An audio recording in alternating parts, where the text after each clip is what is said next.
we don't have as much time as we think we do. Yeah. I live in a space and place where, our landfills are going to be at capacity in the next 30 years. Yeah, wow. That's tomorrow. Every time I say it, my stomach sort of hurts a little bit.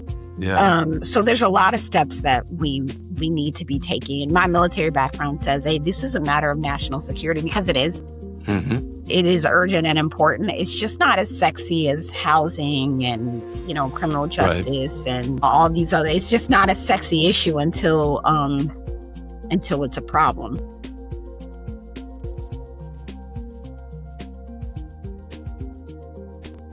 Welcome to Sustainable Packaging with Cory Connors, presented by Atlantic Packaging. I'm your host, Cory Connors.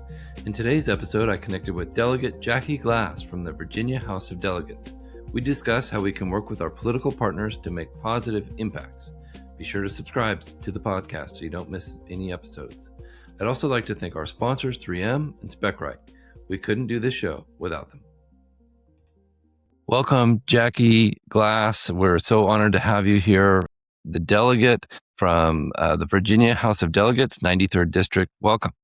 Gratitude. Thank you for having me. It's so good to see you again. It's been a while since we've seen each other. We saw you at Sea Change this last year in Vermont. But before we get into all that stuff, let's talk about you. Let's talk about your background and how you got to your position of respect and authority today. You've earned it, my friend. How did I get here? Mm-hmm. Doing the thing that I think I've been told my whole life, talking too much and not minding my own business. That's what as a kid, that's what I was told a lot. And I feel like that's all I do now is just talk and mind other people's business. So I was originally from the Chicagoland area, but I landed here in Virginia because my spouse he's active duty Navy and retired here. But I was also active duty, just never stationed Virginia, never had the desire for Virginia, was like, it's not happening. You can't force me. But once we decided to settle down here in Virginia, I ended up moving on a corner house. I know this is like, how'd you get here? I ended up moving on a corner house. And like most corner houses, there's a 50-50 chance that you might end up being a bus stop. Oh, no. So my little self looking out the window every morning, because I was working from home after I separated from the Navy, there were these kids who were always doing their homework on the curb. And I was like, what is happening here? Like, why are they always out here you could see them writing on the ground. What are they doing? Anyway, minding their business, found out that their mom worked late. Their sister was in high school. The times were off. So I started this thing called a homework house. Grew from like these 2 set of twins to like 13 kids coming to my house after school, telling me about stuff that was happening in school. I got all wrapped up in that and started asking like, hey, what's the school doing? Ended up running for school board with a bunch of middle schoolers. And that's like how I started. Wow. That's how I started, and just snowballed into other things. Just a desire to serve and be a part. Just the kids, there's a level of honesty that you get from the oldest citizens and the littlest citizens that can't be like replicated. So I just had a lot of really honest people around me about what life looked like, contrary to my belief. And also reminded me that, Miss Jackie, you could do something. You could help us do something. So it was a lot of pushing. I did not want to be a delegate. I'll say that. Like I tried to stay away from that. I love doing community work, but I didn't want to get into politics. But I was asked to do it, and I literally cried about it. Cory, I cried. I'm not kidding. I called my husband. I said, these people keep calling me, asking me to do this. And I have a whole thing about respecting the no. Yeah. And I said, I don't think they understand. And he said to me, Jack, all these years you've been in the community doing stuff and no one asked you to do it. You just did it. He's like, so you're either lying to yourself or you're lying to us. And you either need to do the job or find someone to do the job, period. And I cried some more. And that's how I became a delegate. That's very insightful. I think the best leaders are often reluctant leaders. They are people like you and me that say, I don't really want to be in charge, but I will if I need to. I don't want to do it. Yeah. Yeah, but I think that's what makes you great, though. You're not looking for glory or fame or you want to be a part of the solution. It's Excalibur. You don't wield it. It's temporary power. Yes. You wield it for the time that you can and do the best, most good that you can with it. And someone else will be the delegate for the 93rd at some point. I'm just trying to do good work while I'm here. Love it. Well, let's talk about Sea Change. We met at Sea Change sessions, which is very difficult to say, in Vermont last year. Did you feel a good connection with the people there? I sure did.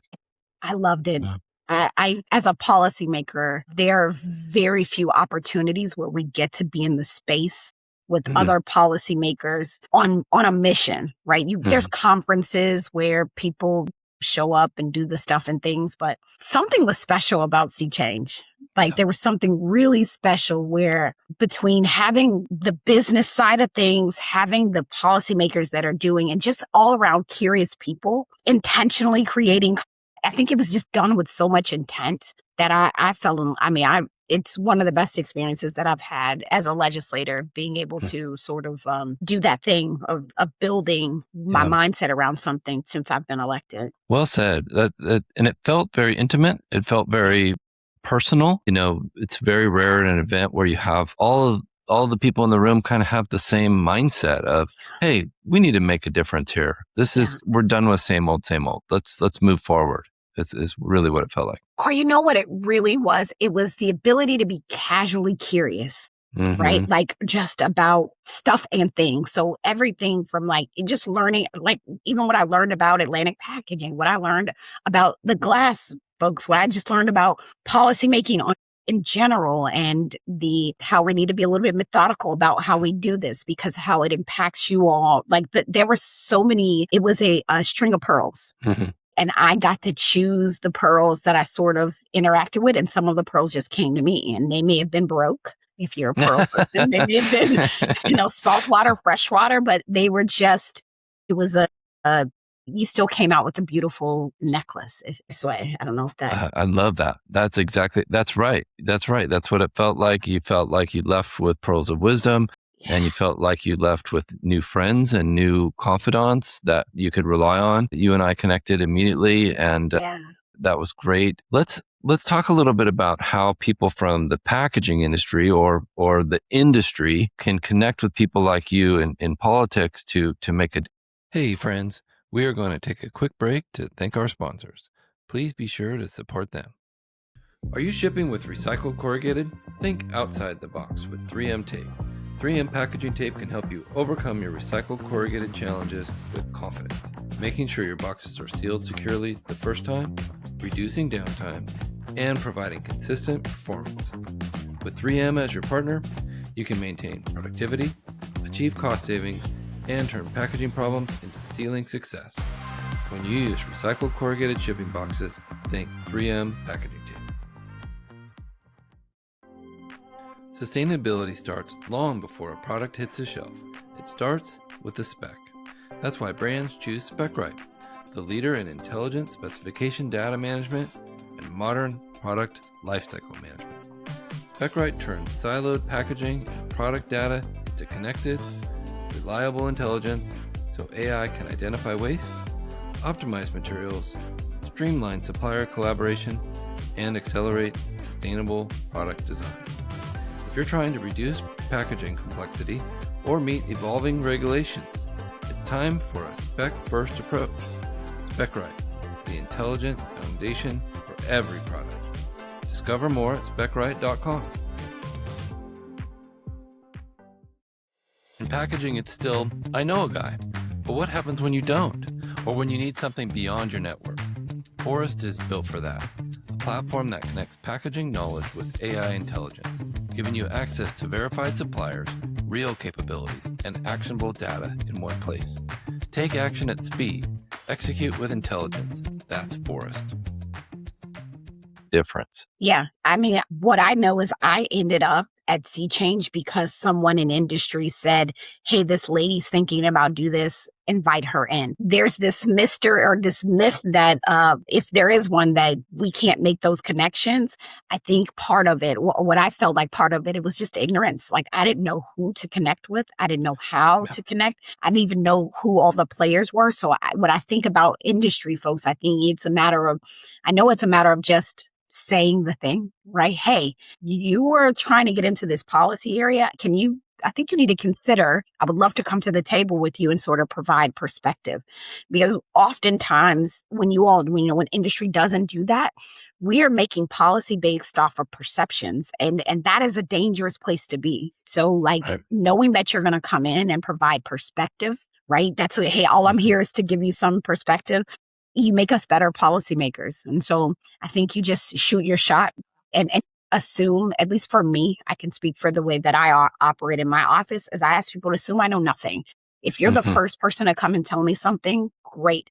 If you're the 100,000th person to come and tell me something, great. That means I probably need to know how serious that was. So I'd say that you just lose that myth that we know and that we have everyone that we need, because we Right. probably didn't even know that we needed you at the table. I love that.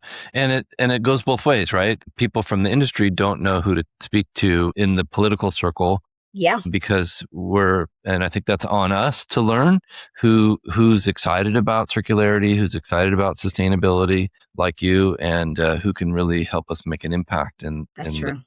in the state or the local facilities or nationally. Yeah, my hope is you have really good government affairs people, right? The people that are sort of paid to pay attention and will pull you to the table. Because Yeah. I'm also Right. learning that makes a difference.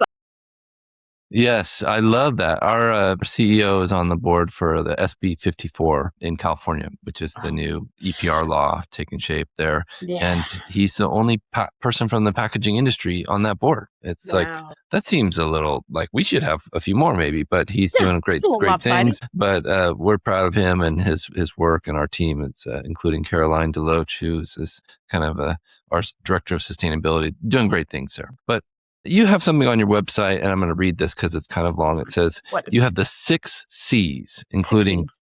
creative, circular, coastal resilience, crime aversion, care, and cyber. Yeah. Can you tell us about these 6 things and how you kind of came up with these ideas? My 6 C's. So like I feel like I know for me, I'm a doer, and I just will be like, all right, let's go. I need to focus myself. And part of that is having a mission, having a vision, and having like value. And these are value areas for me. And I thought about where do I want to put, what buckets do I want to put the kind of policy that I find I'm curious about, or I want to partner about, or I feel like I may have some knowledge about. And I came up with the 6 C's. It really just started with creative, circular, and I think it was creator, circular, and crime averse, right? Mm-hmm. Because I was figuring out, I did a lot with like youth criminal justice and all these things. I was like, I don't want to do crime. Like, I want to make crime is going to exist. How do we make space crime? So like, then it was like, no, what are the real things that I want to be a part of? And that's how I guide where I'm at. So most of the policy and legislation that I get will fit in one of those buckets. Mm-hmm. The interesting thing, Cory, as you bring that up, is I've told my team we need to reevaluate, right? Because we need to reevaluate where my heart's desire truly is, and maybe narrow the scope on some of these things so that we can be a little bit more intentional and, quite frankly, brilliant when we come to the table on the thing, because we've been able to hone in. Yeah, that feels good, right? Yeah, it feels good to be like, she knows stuff. And I'm like, yes, I really do want to know stuff. I don't want to do no harm. Do no harm. She knows stuff. That's right. And you've done incredible things already in your short time in politics. And I think I see bright things in the future for you. So congratulations. Gratitude. I'm trying, Cory. It's hard. It is hard. And I've been in the packaging industry for over 30 years now. And I feel like I'm just starting to figure it out. The beauty is that the beauty is the buzzword is like lifelong learner, but like I truly am a student. Like I am a student, and I'm happy to learn. I'm also happy to know stuff. And it is a dance of, as the world turns, it's this dance of leading, following, and getting out of the way. And so like the more I know, I can sort of have a little bit more discernment of, this is not something I should be leading, or this is absolutely something I should be leading, or you know what, I just need to get out of the way and let folks do what they do. But that's been super helpful in the process of just knowing stuff, because getting out of the way makes you a fly on the wall sometimes, and you get more than you could ever imagine. I feel that way too. Yeah. It's great to sit back and listen and learn, and then speak up when you know something. Like you said, I know stuff. That feels good. Well, speaking of people that know things, when somebody in society is wanting to reach out to somebody like you, that's in a position of power, how would you recommend they do that? Should they go on your website? Should they email your team? Yeah. Call you every day? What do you think? All of the above, Yeah. right? I don't think there is I'm fortunate enough to have staff, and I know that every legislator, at least at the state level, and I'll backtrack and say like the state is like the middle child of government to me as a middle child in real life. Yes. Me too. I knew Really? I liked you. Yeah. So you get it. Like, this is my oldest, this is my youngest, and this is Cory, right? Yeah. You know, like that's, he's here too. Yeah. Nobody really checks for us. We sort of just exist in the in-between of federal and local government. And sometimes folks don't even know how to use us. So it really is all of the above. If you even have the curiosity to reach out to a state level legislator or policymaker, I'm just like clapping for you because, hey, I didn't even get in that game until I was in my 30s. I didn't even consider what state folks did. But calling, emailing, go into the things that they show up at. I get people, it's like, I've just been waiting to say this to you, to your face. And most times I'm like, that is great. Let's get something on the books. And I have to just say, hey, like, I know you want to talk to me, but I've got staff so that I don't fail you because we are in the Commonwealth of Virginia, we are citizen legislators. So we have to have a day job. This is not something that I do it full time hours, but I do have to have other things. Like I have to have other things in order to sustain life. And so being okay with talking with our teams and making space, that's what you have to be comfortable with. So I'd say all of the above. That's great. Can you tell us about maybe a project that you've worked on there in Virginia that you're excited about, that you felt like, hey, this really made a difference, or this could make a difference soon? Okay, a project that I worked on in Virginia. I'll just take the most recent one that I just did work on this morning. I'm like, what do we do? Because I want everything to do something for Virginians. Well, this morning I was on a call getting prepared for 2027 legislative session because that's really where our heads are now. I just wrapped up the 2026 session and we'll go back next week for reconvene where we do all the stuff with the governors. Like the work starts at the beginning of the year. I'm already in next year. And this one was about, you're talking about a piece of legislation? A project that you've worked on, maybe something that you felt like was impactful, something focused on the environment or... Yeah. Okay. So I'll say something that I think has been super impactful that we continuously do, and we get amazing things from it every single summer. So as I said before, I was not involved in the political world or anything prior to this. But when I did my first term, I went up there and I was like, what in the world? Why didn't I know this stuff as a legislator? Like how come so I started this thing called CitizenU, or Summer School for Certified Doers. So every summer we do a summer school, and we've had people from 4 to like 80 in the room. And like, I'm just teaching the process, and we do it online, we do it in person. And then we have this thing called a policy pitch contest. And so the certified doers, even if they've been through, certified summer school, they'll pitch. Or if they've not and they just like waiting for something like, Jackie, I already know that stuff, they'll come and they'll pitch policy ideas. I'll say with regards to the environment, what I find is almost every year, I think except for the second year, we've had a young person come with an environmental solution, right? Like something that I was like, they really care. Big. And I was like, if you're missing that, you're missing out. You're missing that, there's, my daughter says to me, there is no planet B, Mom. There is no planet B, Mom. I'm like, yeah, that's right. Yes, ma'am. Yes, ma'am. That's where I follow and get out of the way. Oh, I couldn't agree with that more. And what an opportunity to give to the citizens around you in your state to be a part of the system that is, or part of the solution, I should say. To make a real impact. What a great feeling for all those people involved, I bet. It's really cool. It's really cool to watch them pick, because it's like Shark Tank. I invite other legislators or other people in the community that are familiar with the process. And what's interesting enough is sometimes we find with these residents that it's not a piece of legislation they need. It's not. Yeah.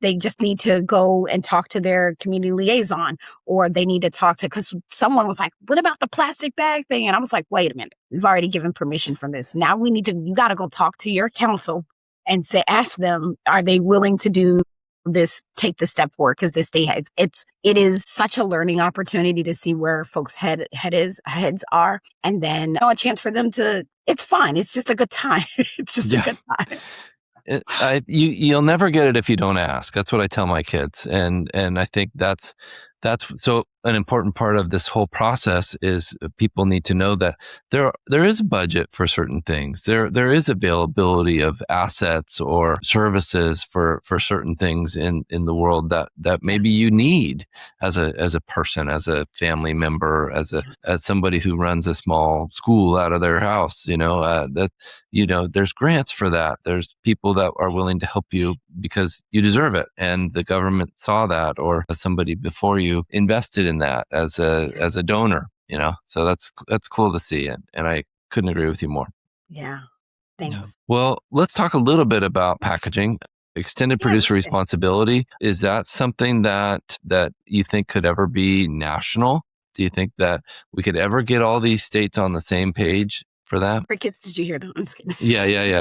I heard them. They were Nah, Cory, I would hope so. I think the best case scenario is that we have a national solution, right? Mm-hmm. In the best case, there's, instead of having states sort of puzzle and piece things together, I think that's the best case. But one thing I love about being in state government is like we pass legislation. Like we get to do that. And it is such a challenge at the federal level.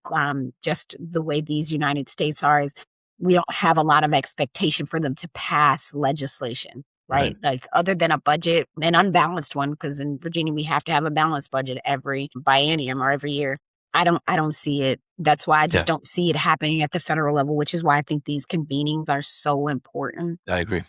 But fingers crossed, my goal, at least of what I learned in, going to see change and then having conversations with folks like you, is it is responsible of a policymaker like myself to have those conversations with those surrounding states to at least try to see where we could be on the same page and sort of walk forward in a way where we're doing no harm.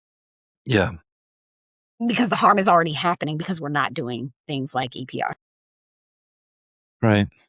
And maybe the answer is not yet, right? And we hope that it can be, like you said, it could be a future possibility. But I think you're right, and I wish we could do it. If I had a magic wand, I would say EPR, boom, national, everybody's the same. Here you go.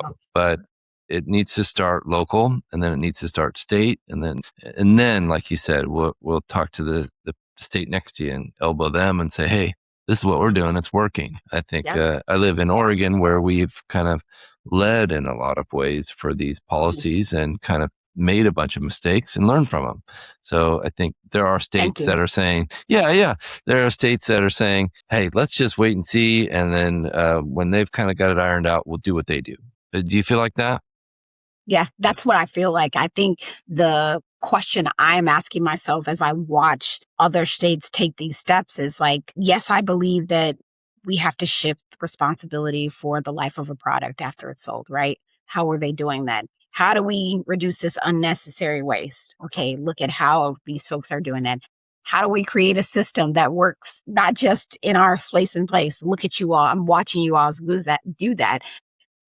My hope is that as states sort of get on board with that we create a system that is not, fair to consumers, but local governments, the environments, and industry. Mm-hmm. I know that it's possible. It's just a lot of tables, a lot of convening that needs to happen over the coming years. But we're in a place where we don't have as much time as we think we do. I live in a space and place where our landfills are going to be at capacity in the next 30 years. Yeah, wow. That's tomorrow. Every time I say it, my stomach sort of hurts a little bit. Yeah. So there's a lot of steps that we need to be taking. And my military background says, hey, this is a matter of national security, because it is. Mm-hmm. It is urgent and important. It's just not as sexy as housing and, criminal justice and all these other. It's just not a sexy issue until it's a problem. Yeah. A bigger problem, right? Yeah, until it affects the people personally. Maybe that's a lot of the pushback I get from from people outside of the packaging industry or not in politics just say, well, it doesn't bother me. They pick up my garbage. I don't worry about it, whatever. Yeah. But then there's people who are saying, this is a major problem that we got to fix it today. So there's the whole scale is represented. Yeah, I think, Cory, too, it's also to help people understand it's not a moral complaint, right? Mm-hmm. This is a discussion about design and a system. We have both a design and systems challenge here with how we've chosen to move forward with, whether it's the single-use packaging, whether it's bottles. Like we genuinely have a challenge, a problem, quite frankly, here. So this is not just some, I'm not out just hugging a tree saying, this moral complaint. This is real work that it just takes. I think it takes the right kind of people who are okay with not standing in the glows of certain types of work to be able to help move us forward. Yeah, that's it. And we got to connect the people that are doing the work with the people who need the work done. And like you said, we got to get the right people at the table to make an impact. Yeah. I also see it as pro accountability, pro innovation. I don't want the businesses that are already trying to do the right thing shouldn't be undercut by a system that leads everybody, lets everybody else sort of externalize the cost of waste into local government and taxpayers. So it's like holding in hands. It's a lot. It takes a lot of, it's going to take a lot of folks to hold this in hand to walk us forward. But these sorts of things that we're doing, I think, are the crucial conversations, which hopefully will lead to the crucial actions collectively. I love that. I'm an optimist, and I really think that we can do it. So let's stay positive here. And thank you, Delegate Jackie Glass. Really appreciate your wisdom and all the hard work you're doing. Thank you for your service, both in the military and in politics. We appreciate you. Appreciate you. Be well, be kind to yourself. Drink water, you're a flower. Thank you so much. Living thing.